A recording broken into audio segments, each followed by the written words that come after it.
मूर्तिः सत्यं शिवं सुंदरं सतचित आनंद स्वरूप सत श्री अकाल मूरत सदा शिव परम पिता परमात्मा की प्यारी संतान, प्यारे भाइयों तथा बहनों, आज की मुरली का मंथन प्रस्तुत है। No doubt we all are very busy. हम सभी बहुत व्यस्त हैं, पर चलो अपनी प्रायोरिटी की लिस्ट बनाएं और अब देखें इसमें भगवान का स्थान कहाँ है। इसमें कोई डाउट नहीं है कि हम अरदास और आरतियां करते हैं, हम गाते हैं, बड़े भाव से गाते हैं। अरदास है कहीं कीर्तन, कहीं राम धुन, कहीं है हवन। अरदास है कहीं कीर्तन, कहीं राम धुन, कहीं है हवन। विधि वेद का है ये सब रचन, तेरा भक्त तुझको बुला रहा। तू ही राम है, तू रहीम है, तू करीम कृष्ण खुदा हुआ। तो ये हमारी ऐसी पुकार है, पर क्या हर पल हर क्षण हमारे दिल के वो पास रहता है, अर्थात उसकी याद रहती है? अगर रहती है तो कितना समय? क्या कर्म करते उसका ज्ञान, उसकी श्रीमत हमारी बुद्धि में रमण करती है? कितनी इंटेंसिटी से वो याद रहती है? जैसे कन्या शादी के पश्चात मायके को भूल जाती है और ससुराल के रिश्तों में ही रम जाती है, ठीक वैसे हमारा मन बुद्धि भी ईश्वरीय ज्ञान प्राप्ति के पश्चात उसमें ऐसा रम गया है। क्योंकि ज्ञान तो बड़ा सहज है, पर उसमें रमन करना, स्वरूप बन जीवन में जीना, ये साधना है। चलते फिरते, उठते बैठते, खाते पीते, हर कर्म करते बस उसी आत्म स्वरूप में विचरण करना। संबंध संपर्क में आने वालों में भी आत्म दर्शन करना, यही है साधना। चलते फिरते योग का अभ्यास है ये संसार तो कर्म क्षेत्र है। यहाँ कर्मेंद्रियों के द्वारा हम कर्म करते हैं। इससे जो कर्म करते हैं उससे हमारे पाप और पुण्य कर्म बनते हैं। इन कर्मेंद्रियों का सदुपयोग सुकर्म और दुरुपयोग विकर्म बनते हैं। भगवान शिव कहते हैं कर्म क्षेत्र में सन्यास हो न सके। सन्यासी जिन गृहस्थियों को छोड़ते हैं, जीवन यापन के लिए उन्हीं पर आश्रित रहते हैं। इसलिए बाबा कहते हैं घर गृहस्थ में रहना है, प्रवृत्ति मार्ग में रहना है, पर इसमें रहते हुए भी अपने मन और बुद्धि से निवृत्त रहना है, उपराम रहना है।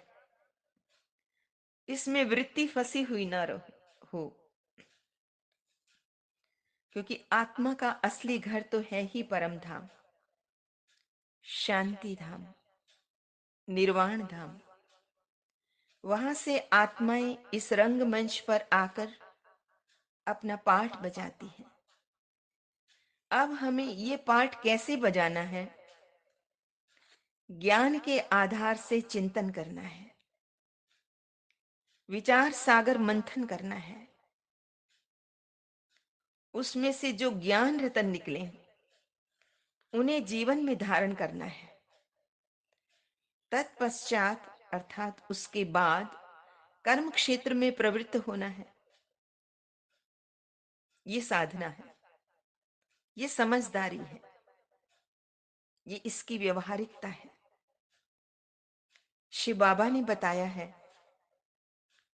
कि कर्म मुख्यतः 3 प्रकार के होते हैं। एक विकर्म, दूसरा सुकर्म और तीसरा है अकर्म। विकर्म अर्थात देह अभिमान के कारण, अर्थात काम, क्रोध, लोभ, मोह, अहंकार के वशीभूत हो जो कर्म हम अपनी कर्मेंद्रियों से करते हैं, वह कर्म विकर्म कहलाता है। सुकर्म अर्थात आत्म जागृति में, आत्मबोध में स्थित होकर फिर निस्वार्थ भाव से, सर्वे भवन्तु सुखिनः के भाव से या उसमें स्थित होकर किए कर्म, वो सुकर्म कहलाते हैं। अकर्म अर्थात ऐसे कर्म जिनमें न पाप है न पुण्य है, न पाप की वृद्धि न पुण्य की वृद्धि होती है, लेकिन जमा की हुई पुण्य कर्मों की पूंजी जो है उसे बैठकर खाना।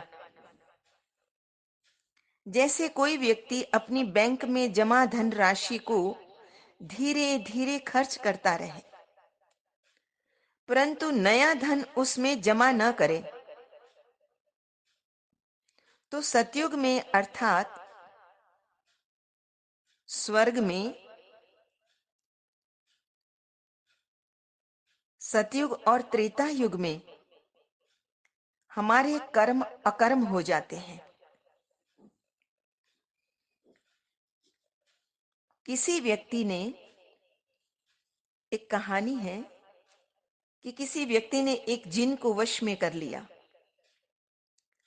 जिन की शर्त थी कि वह बिना काम के रह नहीं सकता, उसे हर पल कर्म बताया जाना चाहिए, नहीं तो वह उसे खा जाएगा।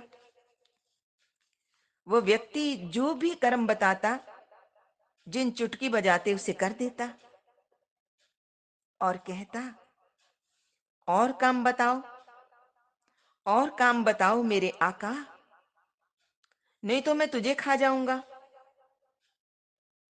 तो उस व्यक्ति ने उसे कहा, ये सीढ़ी है, इस पर चढ़ता रहे उतरता रहे, चढ़ता रहे उतरता रहे, बस ये काम है। तो ये जिन और कोई नहीं, हमारा मन है। इसे किसी ना किसी प्रोडक्टिव वर्क में, क्रिएटिव वर्क में बिजी रखना है, नहीं तो ये कुछ न कुछ उल्टा सुल्टा कर डालेगा। मन को बिजी रखने के लिए उसे कर्म भी कैसा देना है? कभी एंजेलिक स्टेज, क्योंकि हम साधक हैं इसलिए कभी एंजेलिक स्टेज तथा कभी निराकारी बीज स्वरूप उसके अनुभव में अपने आप को बिजी रखना है, तो ही हर पल हम योग युक्त रह सकेंगे।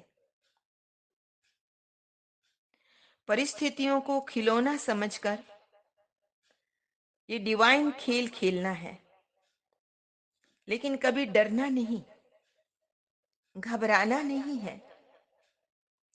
सब संकल्पों सहित स्वयं को शिव पिता पर बलिहार कर देना है, तो माया कभी वार नहीं कर सकती। रोज अमृत वेले साक्षी बन स्वयं का सर्व शक्तियों से श्रृंगार करना है तो अचल अडोल बन जाएंगे। कोई भी व्यर्थ के समाचार सुनना अथवा सुनाना ये मन के स्वास्थ्य के लिए शुभकर नहीं है, कल्याणकारी नहीं है। इसलिए टू मच कोरोना की न्यूज से स्वयं को सुरक्षित रखना है, नहीं तो डिप्रेशन में चले जाएंगे, परेशान हो जाएंगे। ये भी एक तरह का कीचड़ ही है जो मन को मैला कर देता है, उसे कमजोर कर देता है। हम तो बहादुर बाप के बहादुर बच्चे हैं ना, महावीर बच्चे हैं ना। अच्छा, महावीर बच्चों प्रति माता पिता बाप दादा का याद प्यार और गुड मॉर्निंग। रूहानी बाप की रूहानी बच्चों को नमस्ते। हम रूहानी बच्चों की रूहानी माता पिता बाप दादा को याद प्यार, गुड मॉर्निंग और नमस्ते। सदा रहो हंसते, कहीं नहीं फंसते, बन जाओ फरिश्ते, बांध लो अपने बसते चलो प्रभु के रास्ते। वाहिगुरु जी का खालसा वाहिगुरु जी की फतेह। बोल बोल साचे साचे दरबार दरबार की की जय। जय। लोका समस्ता समस्ता सुखिनो सुखिनो भवन्तु। भवन्तु। लोका समस्ता समस्ता सुखिनो सुखिनो भवन्तु। भवन्तु। लोका लोका समस्ता समस्ता सुखिनो सुखिनो भवन्तु। भवन्तु। ओम